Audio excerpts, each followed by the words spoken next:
So you've written a book called Civics for All, a crash course in U.S. government and politics, and I'll include links when this episode comes out. And by the way, welcome to the self-published author ranks. Thank you. I'm not Thank you. the MC or anything for it, but I'm going to dub myself the greeter for it. So welcome aboard. But what compelled you to write this book specifically, and what do you hope its impact will be? Well, so we talked about my sort of overall motivation for knowing that there's this lack of political information out there and wanting to sort of fill that gap. But then the question becomes like how, right? How do you fill that gap? So my first impetus was to create a website. I wrote essays corresponding to each week of the course that I taught, and then posted them on this website. And I was like, you know what? Now I'm done. Got it out there. America's going to know Yeah. how everything works, right?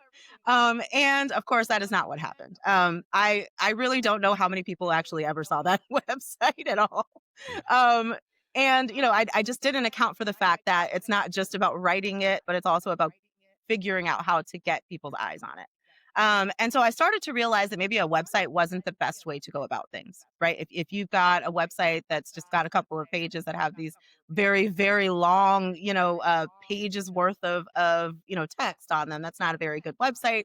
It's not going to be very attractive for people. And then on the other hand, there's this sort of problem of it not being comprehensive because how are people finding your website?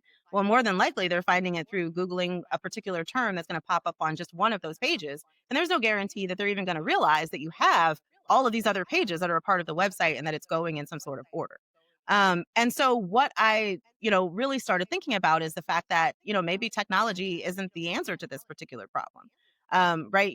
All these technological advances that we've had over the past several decades have given us the ability to basically look up anything we want, right? There's endless information on the internet, but just because it's there doesn't mean that it's good information. And especially when it comes Yeah. to politics, you have a really high chance when you're doing your own research that you're going to run into some bias, some political spin, some misinformation, some disinformation, right?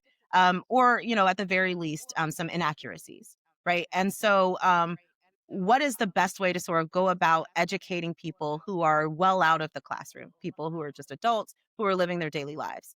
And what I came to the realization of is that, we really don't have a better vehicle than just a plain old book.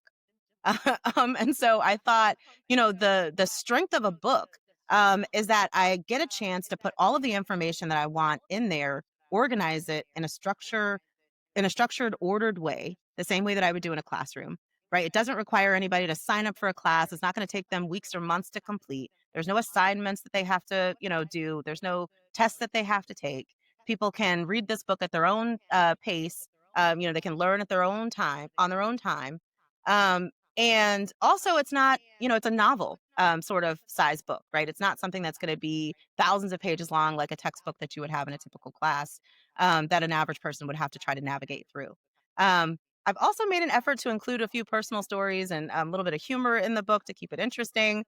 So it's not so dry like you would necessarily find from a civics textbook that you might be able to get your hands on from when you were in school.